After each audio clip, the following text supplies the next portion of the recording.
नमस्कार विद्यार्थियों, ID classes में आपका स्वागत है। आप कर रहे हैं हाई स्कूल बोर्ड परीक्षा की तैयारी। आज हम विज्ञान विषय लेते हैं। तो जो क्वेश्चन विज्ञान में आ सकते हैं वो इम्पोर्टेंट क्वेश्चन मैं आज आपको कराऊंगा। धीरे धीरे आज 2 क्वेश्चन केवल कराऊंगा मैं। आप रोजाना अपनी तैयारी प्रारंभ कर दीजिए। जैसा मैंने क्वेश्चन कराया है वो आप करेंगे।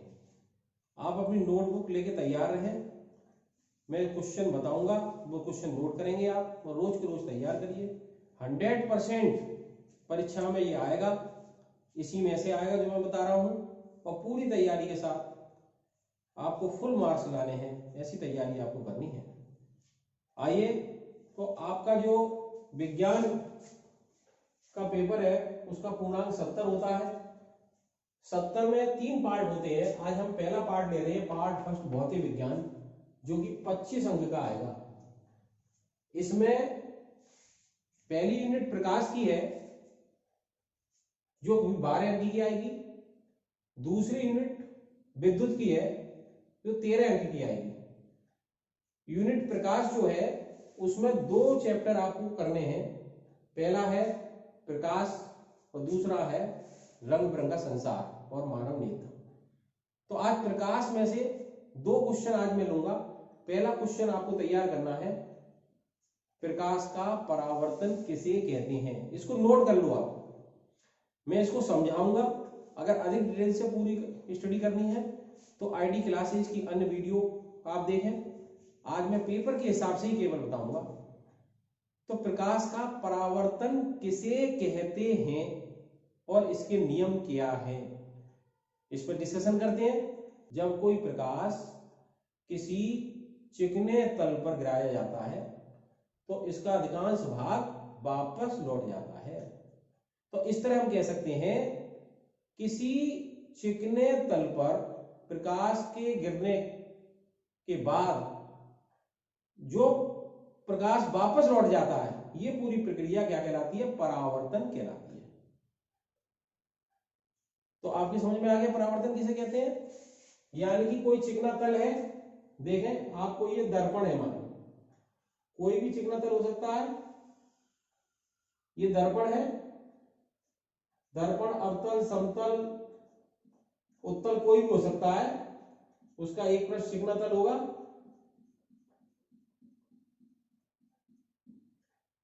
अब इसके एक बिंदु पर कोई प्रकाश किरण आपतित होती है।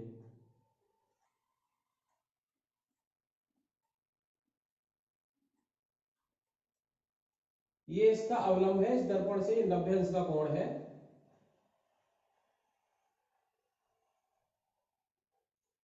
जब ये प्रकाश की किरण इस चिकने तल पर आपतित हुई तो ये वापस लौट जाती है, यानी कि ये इस दिशा में वापस लौट गई।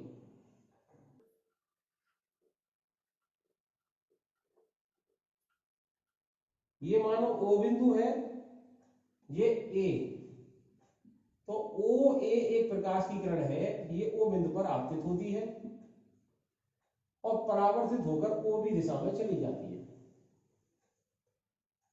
तो आपको परावर्तन की परिभाषा समझ में आ गई है ना। वह प्रक्रिया जिसमें कोई प्रकाश किसी चिकने तल पर टकराता है और वापस उसी मार्ग में लौट जाता है, परावर्तन कहलाता है। परावर्तन के 2 नियम हैं। आपतित प्रकाश की किरण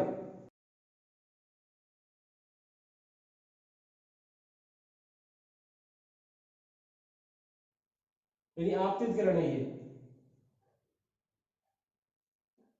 OM हमने अवलंब माना। ये आपतित प्रकाश की किरण O बिंदु पर अवलंब OM तथा परावर्तित प्रकाश की किरण OB।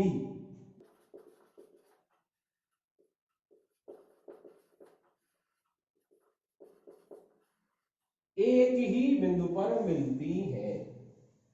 तो पहला नियम क्या हो गया? आपतित प्रकाश की किरण अविलंब और परावर्तित प्रकाश की किरण एक बिंदु O पर मिलती है। दूसरा नियम क्या आएगा इसमें? आपतन कोण यानी अविलंब से जो कोण, ये ध्यान रखना, आपतन कोण, क्या, आपतन कोण,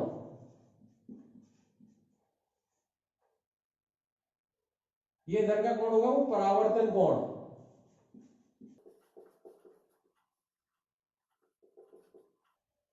बराबर होते हैं। तो दो नियम इसके याद हो जाए, आपतन कोण और परावर्तन कोण बराबर होते हैं। और पहला नियम था आपतित किरण, अविलंब और परावर्तित किरण एक बिंदु पर होते हैं, ऊपर होते हैं। इस तरह परिभाषा आपको याद हो जानी चाहिए और ये दोनों नियम याद हो जाने चाहिए। अब इसे समय में क्वेश्चन पूछेगा तो ये ध्यान रखना है, हो सकता है कभी कभी आपको ये कोण दे दे, वो कौन सा, ये कोण, और आपसे परावर्तन कोण पूछे, तो क्या करेंगे आप, इसको 90 में से घटाएंगे, क्योंकि आपको ये वाला निकालना, ये वाला, ये ध्यान रखना है ना। अगर ये कोण देता है, ये नहीं जल्दी में बस कोण देखा आपने लगा बता दिया, ये कोण अगर 30 देता है तो ये कोण कितना रह जाएगा, 90 माइनस 30, 60 अंश हो जाएगा। और आपतन कोण 60 अंश है तो परावर्तन कोण भी 60 अंश होगा, ये ध्यान रखना है। एक ये चिकना जो तल है वो कोई भी अवतल दर्पण हो सकता है, उत्तल दर्पण हो सकता है, समतल दर्पण हो सकता है। तो कभी कभी इस तरह से बहुविकल्पी कुछ प्रश्न दे सकते हैं कि एक बॉक्स बनाया है और उससे प्रकाश की किरण डाली है, तो आपको देखना है प्रकाश की किरण गई, सीधी वापस आई, तो समतल दर्पण हो सकता है वो, और अभिसारित हुई तो उत्तल दर्पण हो सकता है, और अपसरित हुई तो अवतल दर्पण हो सकता है। तो ये पहचानने को देगा वो परावर्तक तल है कैसा है, इस तरह का कोई क्वेश्चन बन सकता है। बाकी बड़ा क्वेश्चन ये हो सकता है, 4 नंबर में ये आ सकता है क्वेश्चन, तो आप ये परावर्तन वाला एक क्वेश्चन कर लेंगे। अब दूसरा क्वेश्चन आप नोट कर लें, आप एक तो नई नोटबुक ले लें और उस पर ये क्वेश्चन नोट करते जाएं, रोज के रोज याद करते जाएं, इससे बाहर पेपर नहीं जाएगा, पूरी तैयारी में कराऊंगा। तो दूसरा क्वेश्चन क्या हो सकता है, प्रकाश का अपवर्तन किसे कहते हैं और इसके नियम लिखो। इन दो क्वेश्चन में से कोई एक क्वेश्चन निश्चित आ सकता है। तो अपवर्तन किसे कहते हैं ये समझना है ना। परावर्तन तो था चिकने तल से टकराकर वापस लौटना, अब अपवर्तन क्या है, ध्यान देंगे आप जानते हैं कि प्रकाश सीधी रेखा में जाता है, ये आपने पढ़ा था, आपने इसको सिद्ध भी किया था कि एक दफ्ती में 3 दफ्ती के टुकड़े लिए, उसमें समान ऊंचाई पर अगर छेद किए और किसी टॉर्च का प्रकाश अगर पार निकल जाता है, पर उसके छिद्र ऊपर नीचे कर दिए तो प्रकाश पार नहीं जाता। तो आप जानते हैं प्रकाश सीधी रेखा में जाता है, परंतु ध्यान रखना है अगर माध्यम बदल गया तो प्रकाश अपने मार्ग से विचलित हो जाता है, यानी सीधी रेखा में नहीं जाएगा।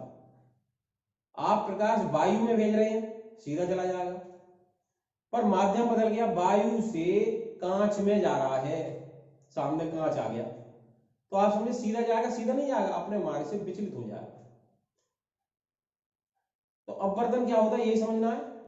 तो क्या परिभाषा रहेगी प्रकाश के अपवर्तन की, जब कोई प्रकाश की किरण एक माध्यम से दूसरे माध्यम में जाती है तो अपने मार्ग से विचलित हो जाती है। जैसे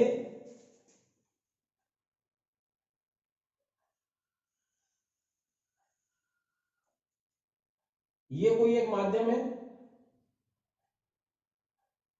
ये हमने अवलंब ले लिया,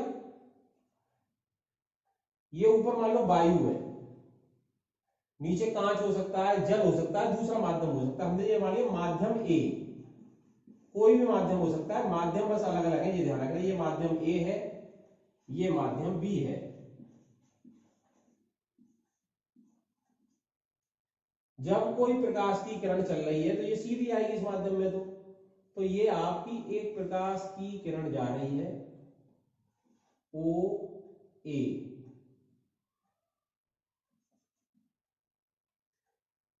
एक माध्यम में प्रकाश की किरण जा रही है, ठीक है।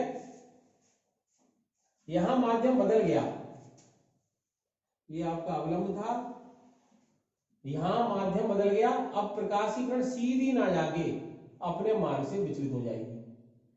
अब ये हो सकता है जो अवलंब है इससे दूर हटे या इसके पास होके जाए, यानी कि ये सीधी जाने की जगह या तो कंडीशन हो सकती है यहां से दूर हट गई,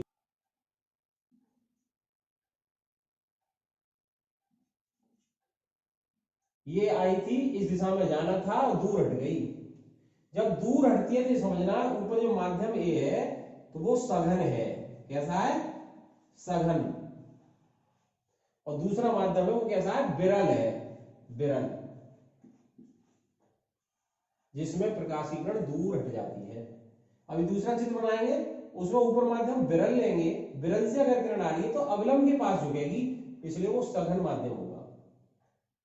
पर अभी नियम का डिस्कशन करते हैं, पहले परिभाषा एक बार फिर समझ लेंगे। प्रकाश की किरण जब किसी एक माध्यम से दूसरे माध्यम में जाती है तो अपने मार्ग से विचलित हो जाती है। इस घटना को प्रकाश का अपवर्तन कहते हैं। इसके भी दो नियम है। क्या है? जो आपतित किरण आई ओ ए और अपवर्तित किरण ए बी और अविलंब,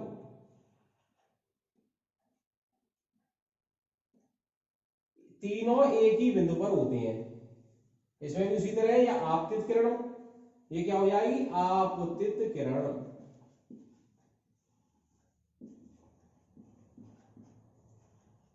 ये क्या हो जाएगी? अपवर्तित किरण।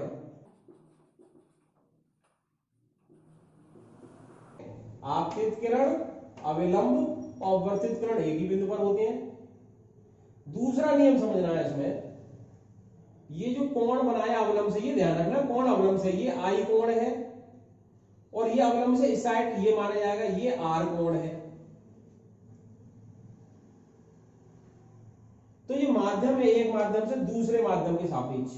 मान लो ए एन जी अपवर्तनांक हो गया ए एन जी, यानी कांच का, ये कांच है कहीं, कांच का अपवर्तनांक ए के सापेक्ष, एयर यानी वायु के सापेक्ष, यानी इसका अपवर्तनांक जिस माध्यम में जा रही है उसका अपवर्तनांक निकालेंगे तो ए एन जी बराबर क्या आएगा?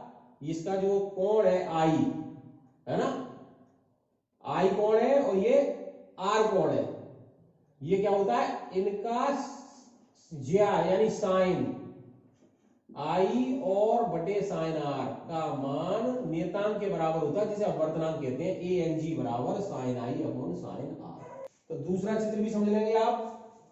ये विरल हो गया और माध्यम भी सघन हो गया। तो जो विचलित होगी वो अवलंब के पास से जाएगी, यानी अवलंब की ओर झुकेगी।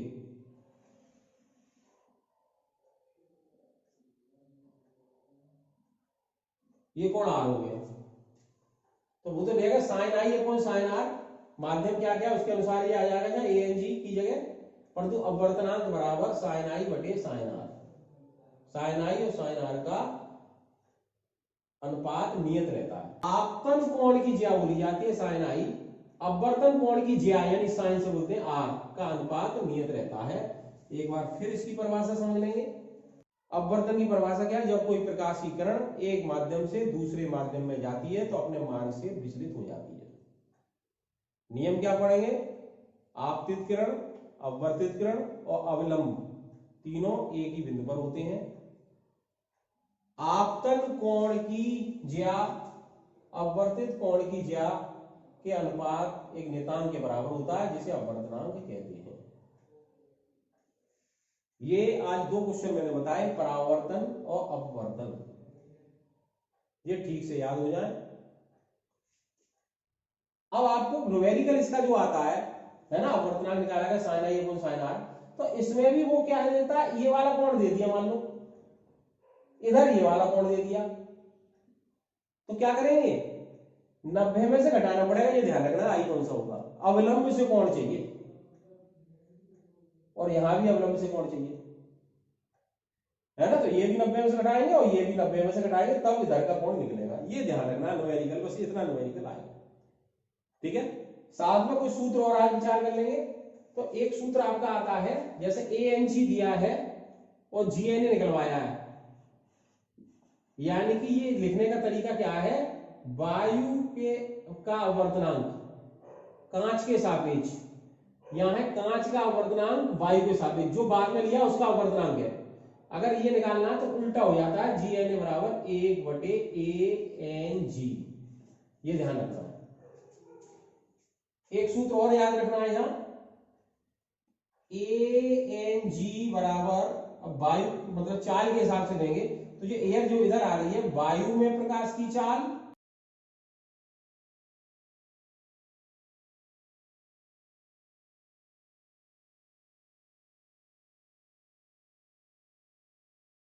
बटे कांच में प्रकाश की चाल।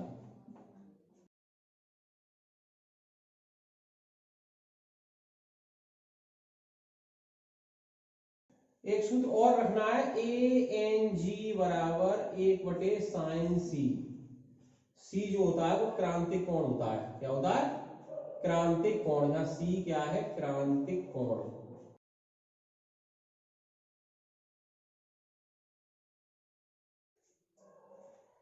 एक लास्ट सूत्र और याद रखना है आपको, a_n_g